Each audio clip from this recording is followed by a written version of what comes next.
Assalamualaikum warahmatullahi wabarakatuh. Saya Feby Dwi Yustantia dengan NPM 2204050011. Pada kesempatan kali ini saya akan mempresentasikan materi yang bertema ta'arud al-adilah. Menurut bahasa, arud berarti takobul dan tamanu atau bertentangan dan sulitnya pertemuan. Ulama ushul mengartikan ta'arud ini sebagai dalil yang masing-masing menghendaki hukum di waktu yang sama terhadap satu kejadian yang menyalahi hukum yang dikehendaki oleh dalil yang lain.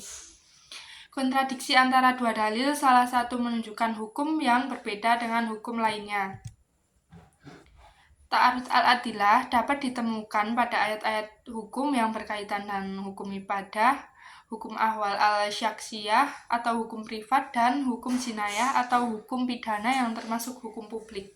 Unsur-unsur ta'arud al-adilah yang pertama, bahwa dalil yang bertentangan memiliki tingkatan kekuatan yang sama.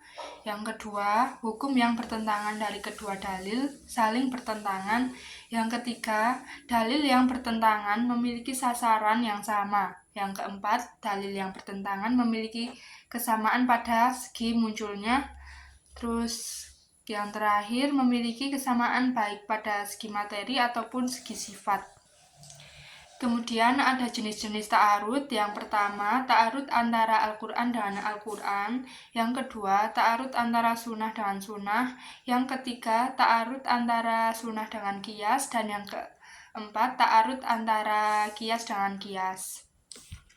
Kemudian lanjut ke penyelesaian ta'arud al-adilah menurut Hanafiyah. Yang pertama yaitu nasak, yang kedua tarjih, yang ketiga al-jama' al-taufiq, yang keempat tasakut al-dalilain.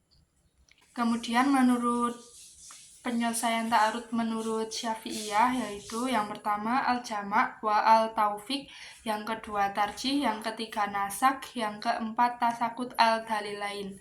Dari kedua tokoh tersebut ada perbedaan antara urutan dari penyelesaian ta'arud tersebut. Kemudian dalam menghadapi ta'arud al-adilah, yang pertama, dalam menghadapi dalil-dalil yang nampak saling bertentangan atau ta'arud, majelis tarjih menggunakan metode jam'u wa taufiq. Terus yang kedua, bila tidak menggunakan metode tersebut, majelis tarjih menggunakan metode tarjih. Yang ketiga, sebelum menggunakan metode tarjih, semestinya ada metode nasik mansuk. Kemudian setelah terbukti metode tarjih juga tidak menyelesaikan masalah, semestinya juga ada metode tawakuf. Tawakuf di sini bukan berarti menyerah dan berhenti berpikir, sebagaimana dipahami orang awam. Yang terakhir, tawakuf artinya mengembalikan permasalahan kepada hukum asal. Demikian presentasi dari saya, mohon maaf jika banyak kekurangan. Saya akhiri, wassalamualaikum warahmatullahi wabarakatuh.